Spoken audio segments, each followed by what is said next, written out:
I think a secure and stable northern Kenya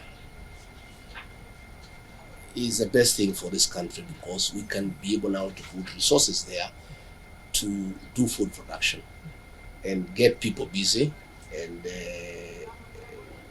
support the rest of the country because the lands are vast. Yeah. And they're also very productive. Yeah. If we can get it right, we secure so that there is no insecurity, and then we go to irrigation, then the problems of this country in a very sustainable manner are sorted. Again, as High Commissioner, you have pointed out, we need sustainable interventions, long term, so that we don't have to deal with emergencies all the time. Northern Kenya is our priority in the sense that they are vast lands with great and huge potential for food security.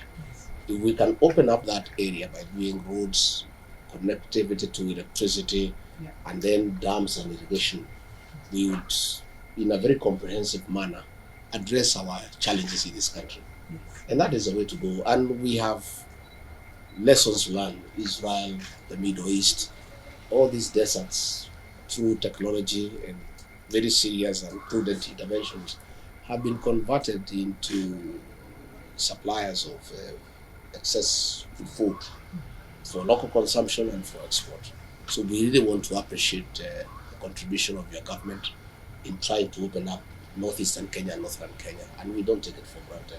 And for us, as we grapple with the challenges of the effects of climate change, we are convinced that northern Kenya and northeastern Kenya should be a priority in terms of opening up the area so that we don't take emergency food relief to those areas, but we receive surplus from those areas to feed the rest of the country. That is the way we look at it, and we are doing everything possible. So we are very grateful for what you are doing in that area and the rest of the country. We don't need to overemphasize on the relationship between Kenya and the United Kingdom. Our history is a long one and a good one. And that is why even the president found time to go and attend the coronation of King Charles.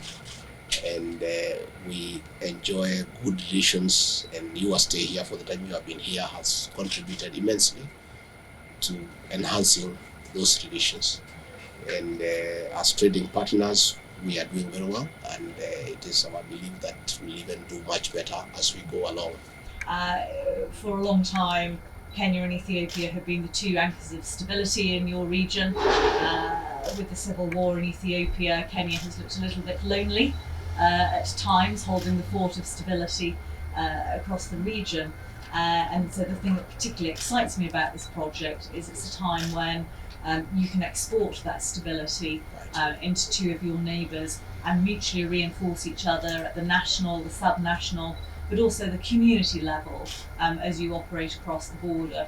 And I'm delighted that it's entirely the brainchild of Ben, who's also been here for 4 years, but is allowed to stay a bit longer. I'm not sure why he's allowed to stay longer, but I'm not. But anyway, well, maybe we need to job swap then. Yes. But Ben has put incredible work into trying to operationalise this. Yes. And I think we've discussed before the opening of the border when we were in LAC together, and how the formal reopening of the border, when it reaches that stage, will enhance that trade security and take the rug out from under the feet of Al-Shabaab. Right. Because they won't be able to do illegal revenue. They'll be spotted more easily going across the border because everybody else is using legal routes.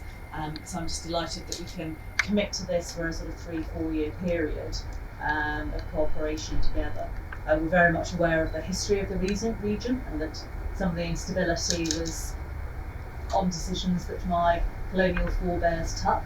And so I also feel that there is a moral obligation to work with you and support you on all of these issues. But it's very much your area, your project, your lead. We're funding, providing technical expertise and support, but this will only work as well as you want it to work, which is why I'm utterly delighted that we've got commitment from the top in Mandera and the top here at the national level. So thank you for your personal engagement and taking time on this. I think